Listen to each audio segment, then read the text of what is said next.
Grab this for a second. All right. Hello, everyone. Oh, Jules, if you would cut the music, please. Thank you kindly. Hello. Welcome, everyone. This is such a lovely crowd to kick off our month of March events. Thank you all so much for joining us tonight. My name is Amali, and I'm the events director here at Books Are Magic. We are so excited to have Deborah Jackson Taffa and Honor Moore with us tonight to celebrate the launch of Deborah's debut memoir, Whiskey Tender.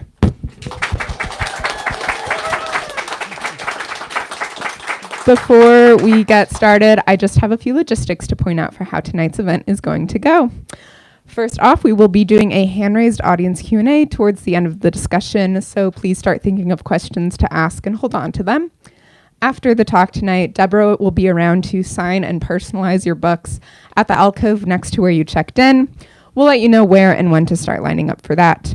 And lastly, if you're joining us virtually on the YouTube live stream, we would love to encourage you to buy a copy of Whiskey Tender online using the link in the live stream description. Now, let's get into this. Whiskey Tender recounts Deborah's memories of moving from the California Yuma Reservation to a Navajo community in Farmington as a child, and her experiences navigating her dual identity while reckoning with the struggles of assimilation and the so-called American dream. Though this memoir is specific to her and her family, Deborah emphasizes that this is not at all unique. This story is widespread through Native communities, through immigrant communities, and is distinctly and definitively American. Deborah Jackson Taffa is a citizen of the Quechan-Yuma Nation and Laguna Pueblo. She earned her MFA at the Iowa Writers Workshop and is the director of the MFA in Creative Writing program at the Institute of American Indian Arts in Santa Fe, New Mexico. Her writing has appeared in the Rumpus, Boston Review, Los Angeles Review of Books, Salon, and other outlets. As I mentioned earlier, Honor Moore joins Deborah in conversation tonight. Honor's A Termination, a memoir of her pre-Roe abortion and how that act of resistance shaped and allowed who she became, will appear in August. Our Revolution, A Mother and Daughter at Mid-Century, was published 2 days before lockdown, and The Bishop's Daughter was a finalist for the National Book Critics Circle Award. Okay, that is all from me. Without any further delay, please join me in giving Deborah and Honor a very warm welcome.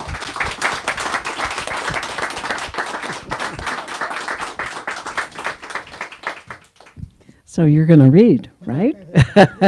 We bartered in the back about what I would read.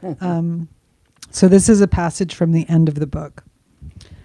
That Friday, my American humanities teacher launched into a discussion of Bury My Heart at Wounded Knee. There was only one other Native American in my class, a Navajo guy by the name of Christian, and I was astounded when our teacher addressed the awkward silence in our classroom by encouraging him to speak first. "Get your books out," she said, telling us to turn to the page that dealt with the long walks so he could start our discussion. Dee Brown's book was only 16 years old at that point, which meant my classmates and I were being exposed to content our parents probably didn't know. I'd never heard anyone talk about the genocide of my people before, and I was happy I wasn't the one tasked with starting the conversation. "Go ahead, Christian," Eagle said. "In 1864, your tribe was forcibly expelled to Bosque Redondo. Why don't you tell the class what you think of that event?" I looked around to see if anyone else appeared nervous, but their faces were blank and hard to read. Eagle might have started class by shining a light on our country's failure to account for its past violence. She might have acknowledged that many of us had never heard about these atrocities. She might have considered the mental health impact the lesson would have on students like Christian and me. Instead, she made no attempt to contextualize our discussion. All week long, I had tried to muster the confidence to talk to my parents about what they knew, but after my failed attempt with Mom, I'd been reluctant to approach them. The only person I had talked to in my family about the book was my older sister, Joan. And she told me that I had to remember that things in our country had changed. We lived in a meritocracy now. which meant we could pull ourselves up if we tried. When I pressed her, she didn't want to hear my horror stories.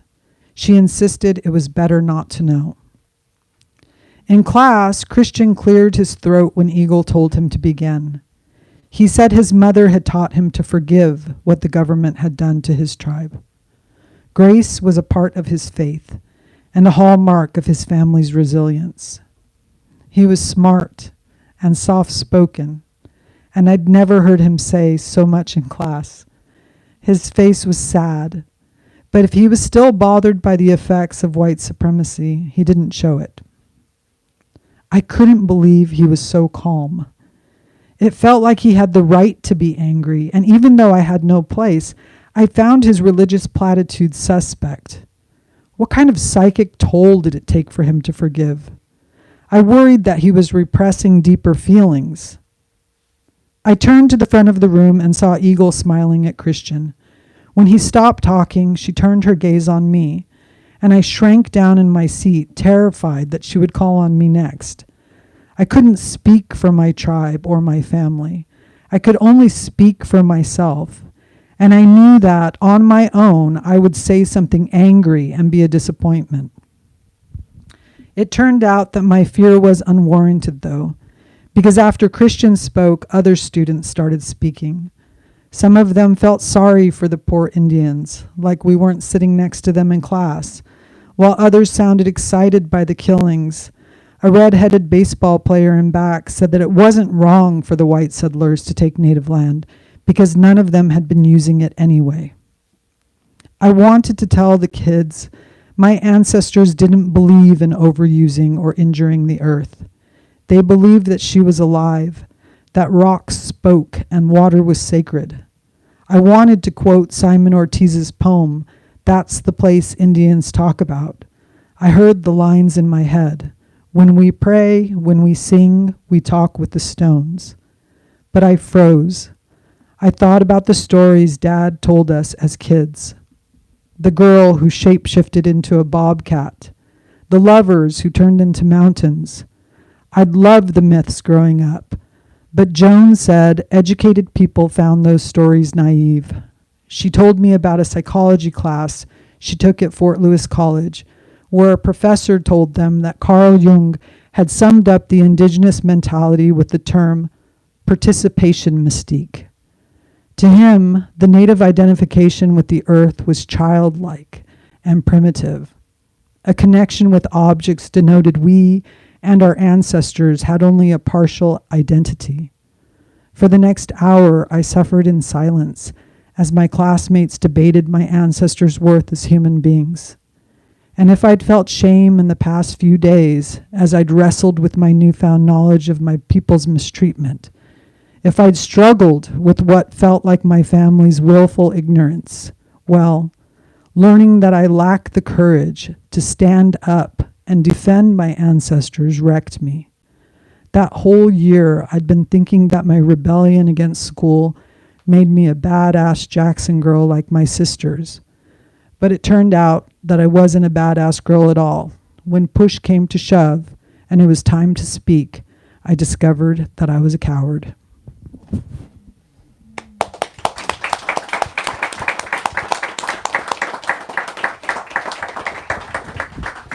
That is such a great passage. I never would have read it if you hadn't made me. Well, I think at the heart of this book is on one hand, it's a coming of age book, but it really is, you talk about not being able to stand up in the class and speak up, and the book is the speaking up. Mm-hmm. And one of the questions I was going to ask you was, I always think when my books come into my head, it's like some little flash, and I wondered what was that flash for you coming to decide to write this. Now I know I can tell that took a long time to write, so you're gonna have to cast your mind back. I have been truly a perfectionist. I held this book without letting it go, and Honor is my thesis advisor's teacher. So, and he would always tell me, it was ready to go out when you left Iowa. Why are you still waiting? And I told him, it's a huge responsibility to write a memoir. And it sounds a little bit cliche, but I would say that this book doesn't exist, I don't think, on shelves. I think there are Native memoirs that are slice of life memoirs about a tragic sort of circumstance, like a rape or a poverty or alcoholism. That's a sliver of life. And I really wanted to do something that kind of revealed what it was like to be a Native American child trying to make her peace with being an American citizen at large in a full length sort of coming of age that had kind of the foibles and failures of being a migrant in America, leaving the reservation, coming to mainstream culture, and figuring out how to make your peace with that. Well, it's another question. I said, so you didn't have a flash moment when you? You know, I think I had the concept for this book very, very young. Yeah. Like I knew I was a writer from the time I was a pretty small child. Yeah. And a lot of what I was doing was waiting to become mature enough to have the grace to do it in a way that. Interesting, you say grace. Yeah. Yeah. I mean, one of the things I was going to say was that it's a first remembering. You know, I also think most of the Native, what term should I use? I don't know, essay collections or memoirs, nonfiction. But are by men. I mean, this is a woman's story. Mm-hmm. It's a story of mothers and daughters. It's a story of sisters. It's a story of a father and a daughter. And, and I don't know another book like it. I mean, it has the history, but it also, it recreates. You know, I think we have to do that in memoirs to actually recreate, the emotion, the landscape, the family, the tribe, the sounds, the fragrances, the loss, and the pain. And that's the real triumph of this book, I think. The other triumph, the other thing you do wonderfully is portraits of people. I wonder if that was conscious. I think of portraits in books as often are mirrors of the narrator. Oh, that's interesting. I mean, your sisters are very different from you. And so that makes a memoir a hall of mirrors, right? Yeah. And so I wonder if you might talk about that aspect of it, the portraits that you made of your family and the process with your family of deciding to write this and reveal these stories. Yeah. I think often when I'm writing and I'm trying to write very close to the body and sort of the building the world and sort of like the visceral landscape of being there, I will write in present tense. And that doesn't allow you to have a reflective voice at all, kind of in what you're doing. You kind of enter the room and you're right there. And the more you try to remember, the more you do remember. Right. And so I would get into these very sort of deep places where I would be writing and I would be rendering sort of one time, one event, one memory. And I would work it and rework it and rework it and massage the language until I felt that the sentences were captivating and engaging and that there was some beauty in the memory, even if there was also violence or trauma. And then I would go back and start to ask myself, if I switched it to the past tense, what meaning the sort of scene had and how would I infuse it with meaning? And so I think just, kind of visualizing my childhood and knowing who my family was and perhaps always having been a very observant child, I was always hanging back and watching. It was just the kind of kid that I was. Yeah. Unlike your sisters. I didn't make it. I did not make it like I was creating portraits. I genuinely see my family as larger than life. My father is this incredible character to this day.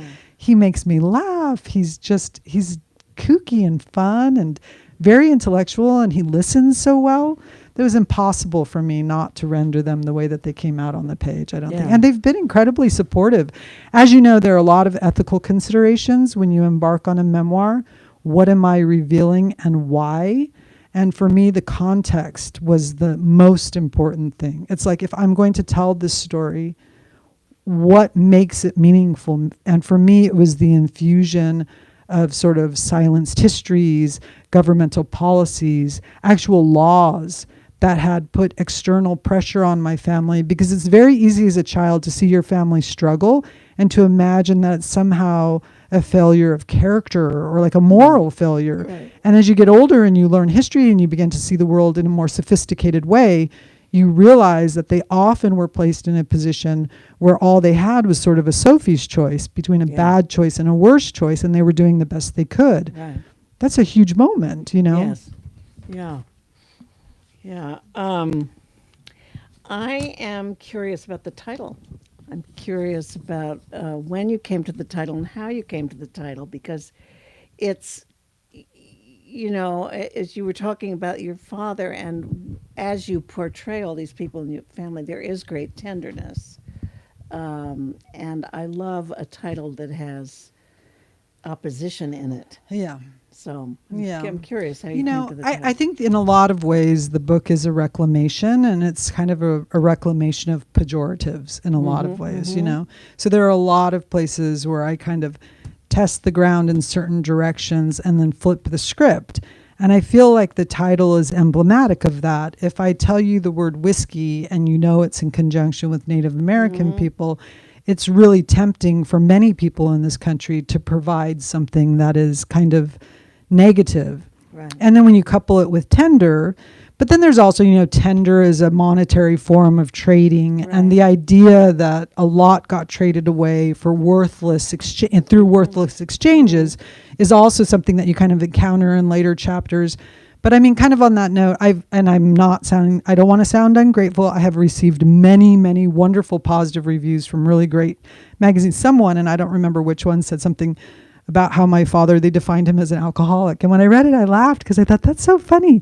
I think of my father, and I know he was more of a workaholic. And I know there are negative associations with that too, but he had 3 jobs. He worked very hard. He in no way met the sort of stereotype of somebody who was a ward of the state, who could not better his own circumstances. Right. He was hyper focused on making my sisters and I excel in school, go through private schools, get great. You know, we were supposed to play the piano and be excellent sportsmen and the best basketball player on the team and straight A's and all of it. He put a lot of pressure on us. And It's and easy though for people to think, Yeah. yeah. So that's Well, the title. that's a very interesting, and in that way, it feels also like an immigrant story. I mean, the you know, the trope of that is the immigrant story.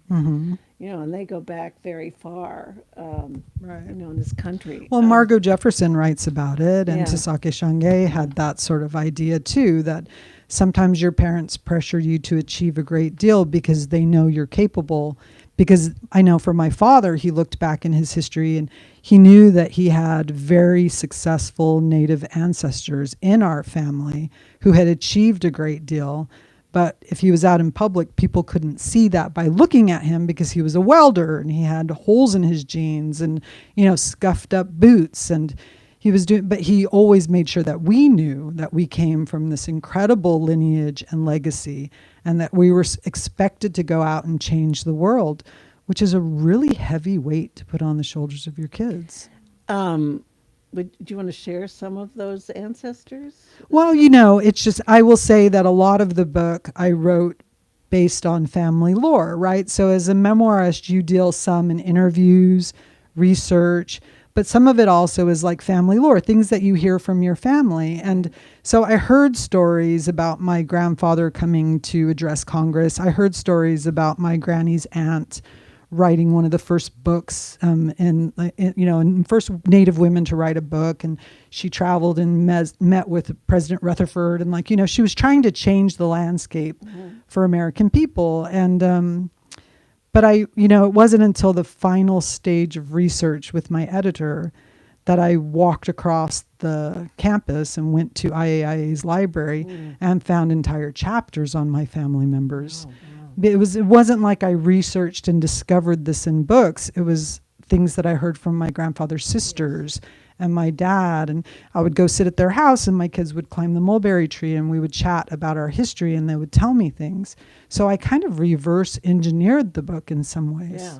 I like that, reverse engineer. Now this is a kind of technical thing. I'm very interested in the fact that you both title and date your chapters. And yet it's not exactly chronological. So I wondered if you might talk a little about the structure of it. That's such an interesting question. I think when they introduced me, I'm the director of the MFA in creative writing at the Institute of American Indian Arts. And it's become very fashionable to say, and it's true, that Indigenous people's sense of time is nonlinear. And so a lot of writers are trying to do things that kind of have a circular or complex. And at a certain point, I realized that in a lot of the work that I was creating, that I was publishing before this book came to fruition, that I was jumping around in time a lot and that I was relying very much on the adult me sitting at the computer writing. And I met Ali Cobby Eckerman, who's an Australian poet. She won the Wyndham Campbell Prize not too long ago. She wrote a memoir that is the most simple form and structure that I had ever seen. And I spoke with her about it. And I said, why did you do that? And she said, I don't want people to be able to escape away into the intellectual. I don't want people to be relieved to come into this adult life. I want them to see what it is to live the experience of a young Australian girl in this country with.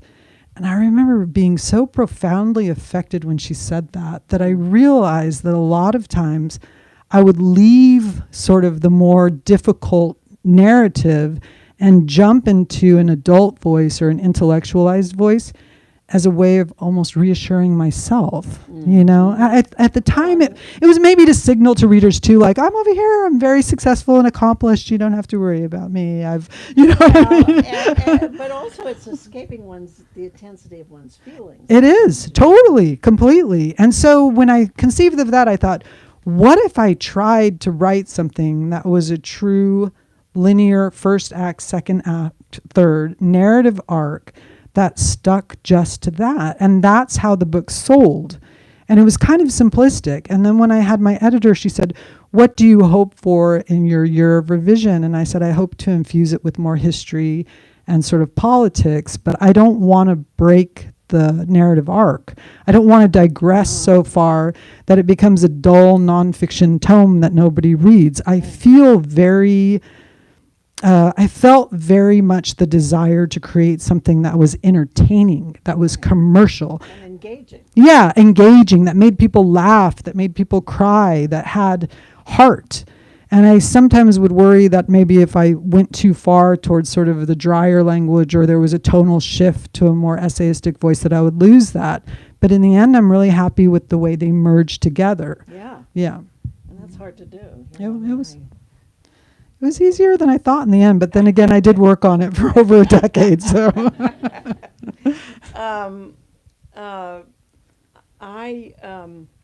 in chapter 2, you begin to talk about your mixed race, mixed tribe heritage, and people who don't understand, of course, reduce all of that to identity politics. Not in this case. And I mean, you've talked about that a little, but I was so interested in the mixed tribal. I mean, and then I was also very interested in your reclaiming the word half-breed. yeah. That shocked me in the middle of the book. Oh, good. That makes me happy. Yeah. I mean, I think one thing that I'm seeing with my students, especially in this new generation, is that they have very intersectional identities. Yeah. And I really don't want any of them to feel like they have to flatten themselves into a native identity for commercial purposes. Right. But somebody has to lay the groundwork for you ahead of you moving forward, because Right. readers just don't know how to handle it. Right. And so in some ways I had to come at the topic right on the head, Yeah. trying to be entertaining while also showing sort of the complex lineages on both sides of the family. And ultimately, the way I found, the way that I did that and I think made it engaging was to show the friction between my mother's family and my father's family. So my father is 100% Native American, and he is like very grounded in this old, rich tradition. And my mother is part Hispanic and part indigenous. In New Mexico, we call that Hispanic or Genizado, Chicana, you could call it. And she really aspired to her sort of Spanish roots, as they teach you to do in New Mexico, Right. for many complicated political Right. reasons. But she's kind of the more tragic character in the book, because I think she's always a little bit sort of jealous of how much I love my dad and his family and his culture. I just found it so much richer. I mean, if you look at the farm to table movement, Right. if you trace anybody's life far back enough in time, we all have ancestors that care deeply about when berry picking season is, when to go get the walnuts or the mushrooms or whatever it would be. And I think in some ways we've become so washed out, and society has become so bland that a lot of people are searching for that. But my mother denied that she missed it. In some ways she couldn't admit it, because I think it would have opened up a wound Right. that there was no end to that wound. Yeah. And so a lot of times she would try to shush my father when he became too profound in his observations. And as a child, I was like, no, don't make him be quiet. Now I want to hear what he has to say.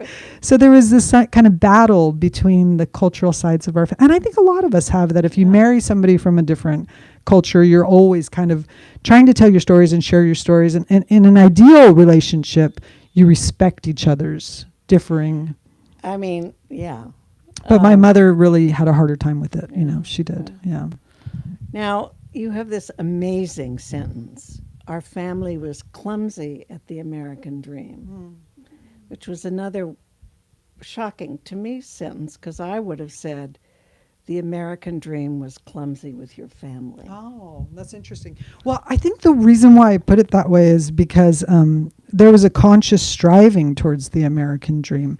And I don't find that in any way a negative thing. I think my father was of a generation that believed in the meritocracy. Right. He thought, and he tried to believe, that people would accept him if he worked hard enough. And he always used to tell us, do not read into people's behavior or assume that they don't like you because you're native.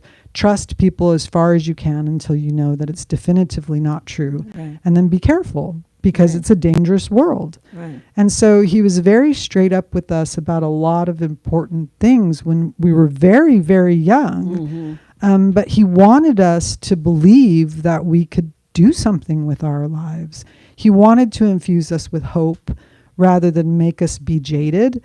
And the trade-off is that I think he and my mother probably kept really angry ideas about what had happened to us a secret. And because the schools didn't teach it, Right. I went for quite a long time before I started to realize the full scope of the genocidal practices against my people. And then you resent your parents because you're like, why didn't you tell me? Why didn't you warn me? Were you not? And of course, maybe they weren't educated enough. Neither of them had finished high school. And, you know, my father took his first college class at the age of 80. He's 83 now, and he's in his third college class studying Apache history. And he'll call me on the phone and be like, I just had a great class. And he wants to tell me everything that he learned. And I'm like, he truly never stopped learning, you know. But when I was young, sometimes I think maybe they didn't tell me things because they genuinely didn't know. Yeah. I mean, his parents went to Indian boarding school. They basically learned to be janitors. Yeah. Yeah. Well, I think it's time to open it up. Yeah. Does anybody have a question or questions? Yes. I loved your story about voice as well, finding chronicles of your family's history, and wanted to know if you could talk a little more about like sources you've pulled from, maybe unexpected sources, landscapes, places you might have gone to, foods, or like how you got all of the sensory details and historical details into the memoir. The question is that Deborah talked about going to the library and finding some stories, but there are also other kinds of research, and the questioner wanted you to speak to that. Yeah. Well, you know, when my kids were young, we moved back and lived on the reservation until I was 30. And so I've always been a scribbler, and I've always been a journal taker.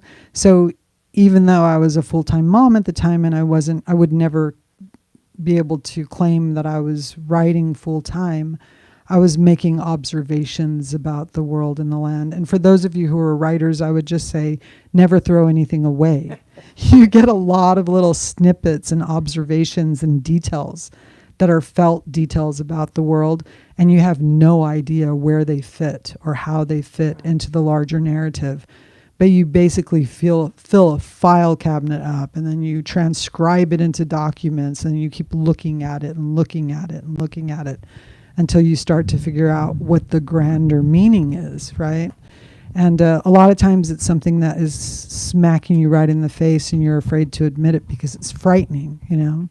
So there were quite a few elements in the story that once I realized that I was going to have to partake in the telling about violence, for example, or about sort of my father's job as a welder and working at a coal-fired power plant. I tried to submit work about that early on, and a lot of other Native writers were like, this doesn't portray what we want to portray about Native people, which is that they love the environment. What they couldn't see was that my father also loved the environment, as did all the Navajo welders he worked with, but they were trying to make sacrifices for their families because those are the only jobs they could find. And so if you're going to make it so that your kids can eat, you're going to do what you have to do. And I'm not interested in putting halos on characters and turning them into angels for people. And I don't want to put black hats on people either. I want to portray my family and my people in a very honest way. And then to kind of, like I said, search for the context and try to discover and have enough empathy and grace to kind of forgive, or if I can't forgive them, to forgive myself for being a jerk, that I can't forgive them. You know what I'm saying? And so I think that there's a contract with your reader as a memoirist that you're not going to whitewash things, or you're not going to hide things, that you're going to try to get to the truth of the situation. And so those are a few examples. And then one in terms of research is that my dad always told this story about how he had grown up in an army tent. You know, they didn't have a house. They had dirt floors. He didn't have shoes. He was born in 1942. They were very, very poor. And at some point, his father, who was tribal president, took them out to San Diego, a whole group of people from the tribe, and they dismantled these buildings on an army base and lugged them back in their trucks and rebuilt them on the reservation. It was the first house he had with real walls. And I had heard that story my whole life. And then when I went to the IAIA library, because it contains a lot of rare books on Native Americans that you can't find anywhere else, I found an entire chapter about my grandfather. Yeah. And you know, my dad's brother, Mickey, was our tribal president of the Quetzal-Yuma Nation from 2000 to 2012. And his cousin, his first cousin, John Antonio, was governor of Laguna Pueblo from 2000 to 2008. And so when you dig through archives, you see a lot of my family name on either side, which makes publishing a memoir scary because I'm very well known on both reservations. And I've done something that's relatively taboo. To write a memoir is a taboo act for a Native person. We're supposed to name our people, our clans, our grandparents, everybody before us, and we're supposed to be little and stand in the back until we're an elder. And I think part of the reason why I waited so long was because I was waiting to kind of feel mature and old enough that I could speak. And after my grandkids were born and I became a grandmother, I started saying, I'm a grandma. And my kids were like, you're not, you're so young. You're not. I was like, I am. And now I can do it. And then it really did come out after that. Yeah. Well, I mean, okay, yes. There's No, a go question ahead. back there, I think. Oh, yes, okay. Yeah. Deborah. Hi. I guess this is just a follow-up to what you were just talking about. Brian. Was there a specific moment when you felt that your book was ready to submit to agents, and then was there specific moments or form of your story that was submittable to publishers? Like what in your heart said, this is ready to go to agents? Yeah. The questioner is asking, was there a moment when you thought it was ready to send to agents? And then I think the next stage when you thought it was ready to be to published. go to publishers. Yeah. I started looking for agents earlier on, and the book was very, very fat and long, way longer than it currently is. And I got so much feedback about cutting these particular chapters that were kind of situated in my 20s that was when I realized it was a Bildungsroman, that it was a coming of age. I pulled them out. I have like 40,000 words sitting to the side that didn't make it in. And I thought they were very well crafted, but they didn't fit into the book. So that was when I made the decision to go for the agent. In terms of like knowing when the book was finished, there was the pandemic was at the beginning, and my mother had lung cancer and she had fought it for a very long time. And thank goodness she died right at the beginning of the pandemic in January. And I had like a very difficult time with her death, possibly because we had never really resolved a lot of the problems that we had. But what happened was she suddenly emerged in the text. Like it had been largely about my father, and suddenly my mother just appeared on the page. Everything about her that I could never have conceived of remembering, or the way that I envisioned her and her eyes and just her being in the world. I think I was in such mourning for her that she just really became tangible. And when she was written into the narrative, then I knew it was done. But only the personal arc of the narrative. Again, I kept thinking, there's not enough context. The history and the politics and the governmental policies, they're not in there. But I was very afraid that if I started trying to infuse that into the narrative, that the editors who were reading it would lose the emotional draw of the story of this child coming of age. So I just left it out. We took it to sale. It was purchased. And then as soon as I spoke with my editor and she was like, what do you want to do? I said, I want to put in some complicating factors that took it from a linear narrative to a non-linear narrative. Somebody reviewed it and said it was non-linear, and I was like, oh, I still ultimately failed at making a linear narrative, but it was okay, because it hung together then. And But it does have an arc. I mean, It does have an arc, yeah. of your life. And I found the environmental sort of vision at the end very powerful. Yeah, not a lot of people have asked me about the environmental message in the book. And one of the things I'm very, very proud of is that there's an unframed argument, right? It kind of embodies a lot of issues and conundrums in society that I let the reader, I think, kind of come to a conclusion about. But it's framed there for you to kind of think about. And one of those issues is the environment and what's happening to the world. And, indigenous values have been so undermined and disrespected through the centuries. I've often thought if we had just been listened to even a little bit in the development of this country, we would be in such a better place right now. We're in a really dire straits because we didn't listen.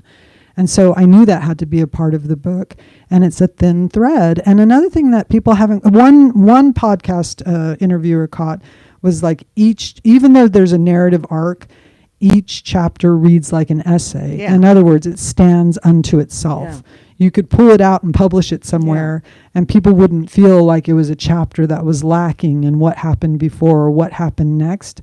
And that's really my training from Iowa. Oh, well, but also it's a perception that I've had about women's lives, which is that women's lives go like this. I mean, I've written about my father and my mother. My father's life like that. My mother's life like this. Oh, that's Yeah, because we do so many different things. yeah. Yeah. I agree. Yeah. Thank you. Could you tell us a little more about how you came to feel that you could speak out and wanted to speak out?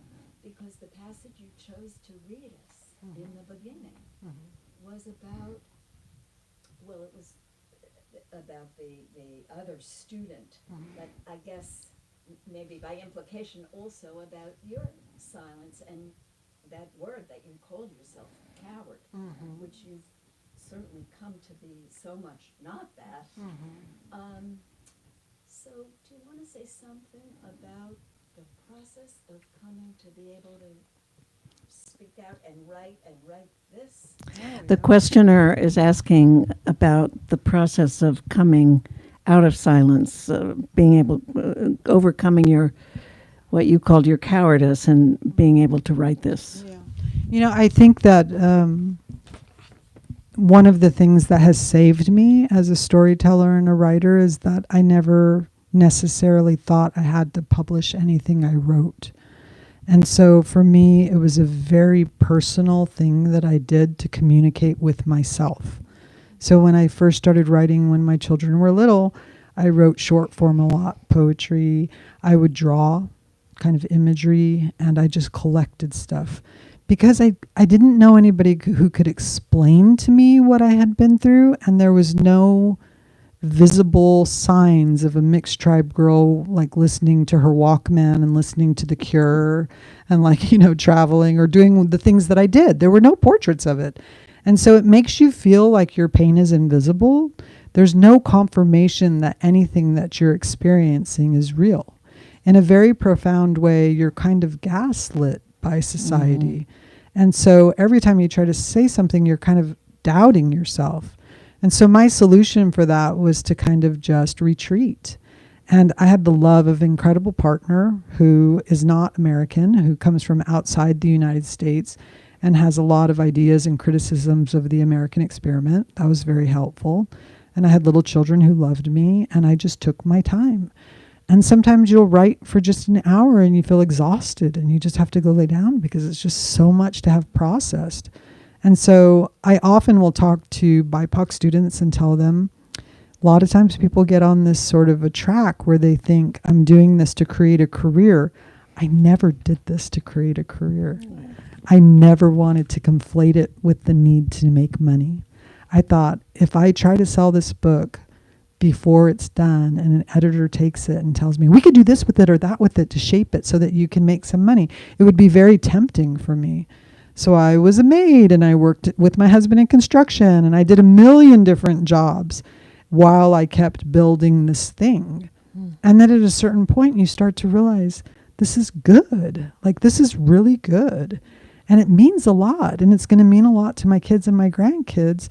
And ultimately you feel like you do if you're sitting in a coffee shop and you're talking to your best friend and you're telling them everything that means so much to you, and suddenly you become aware that the table next to you is eavesdropping on you. But it's okay because you're with your friend. It's me here and my kids and my grandkids and native futures across the table from me. That's the point of telling. That's who I told this. I have to make my peace with the fact that the rest of the United States is going to be the table sitting nearby overhearing. You know what I mean? But ultimately, it's an embarrassment as a country to not see ourselves clearly. Right. Just like a friend can come and tell you, do you realize you do this? And you're like, no, I don't. It doesn't look very mature not to know what your kind of character traits. You want to kind of know who you are. And in a lot of ways, this country doesn't know who it is. And so in some ways, I really think of this as a gift that I have given to people. And if people read it, I think they'll learn a lot about who we are, the first Americans. And, to be clear, everywhere you look, we loved this land and we loved it really well. We loved it better than it's being loved today. We cared a lot about it.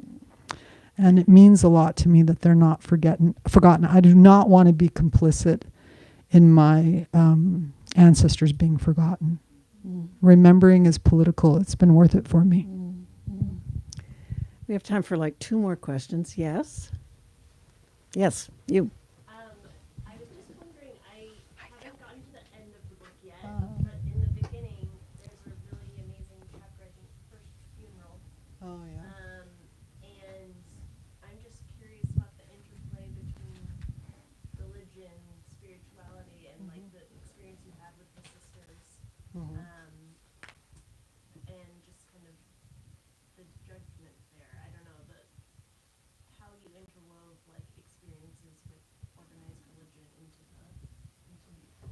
You know, it's so funny. I have to do it yeah, for the live yeah. stream. I have to say,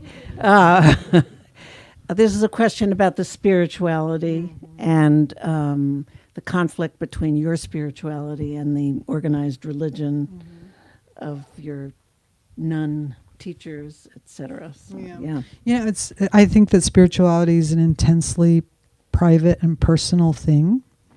And you have a muscle memory as a child. You learn to pray in a certain language and in a certain way.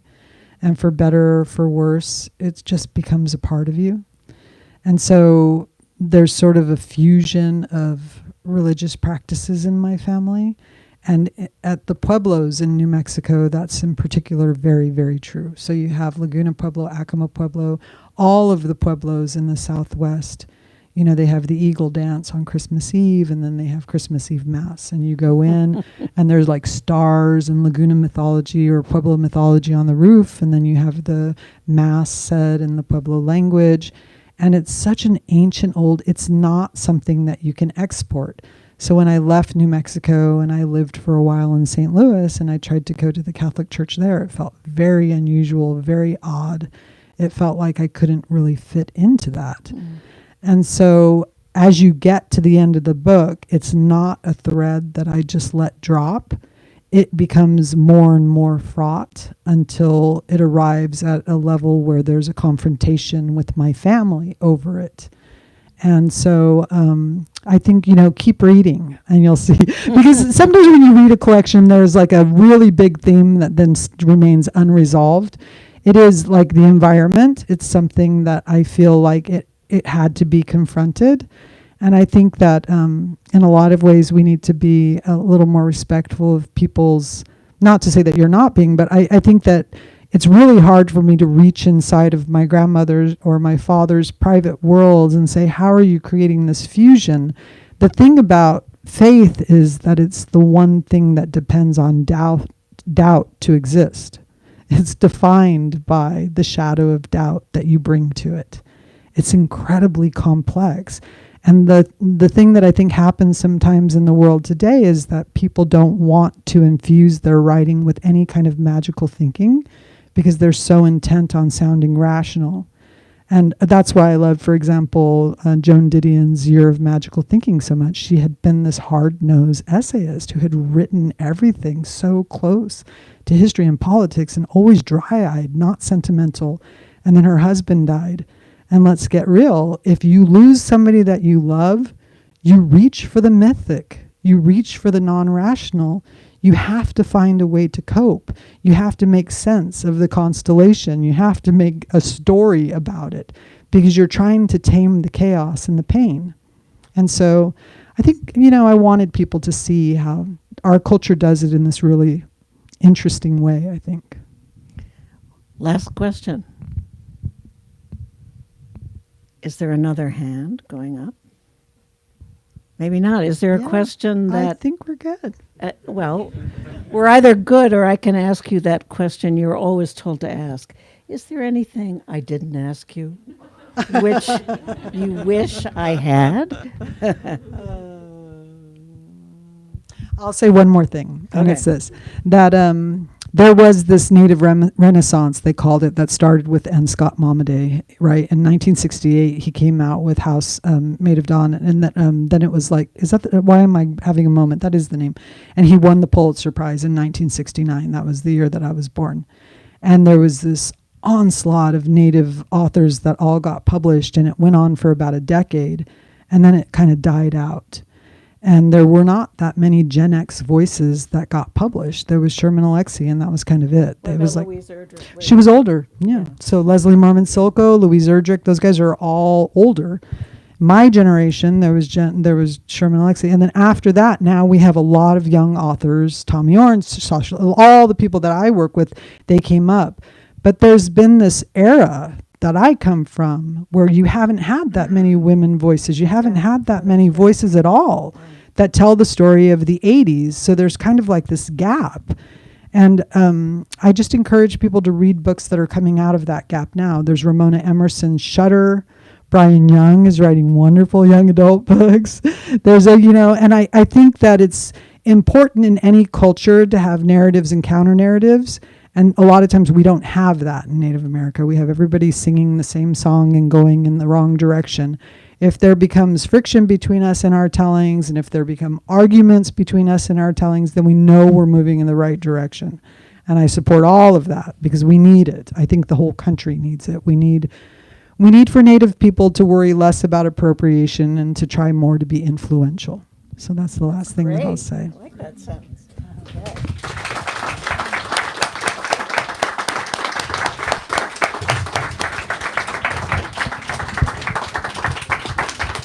Thank you all again for coming out tonight. Thank you to everyone who asked questions. Thank you to Honor for moderating tonight's conversation. And thank you, of course, to Deborah for celebrating this fantastic launch with us. So just a few final reminders before we wrap up. If you are still with us on the live stream, you can buy a copy by clicking the link in the live stream description. For those of you with us tonight, we have plenty of additional copies available at the desk where you checked in if you haven't gotten one yet. Deborah will be around to sign and personalize your copies, as I had said earlier. That's going to be happening where my coworker Jules is pointing right now.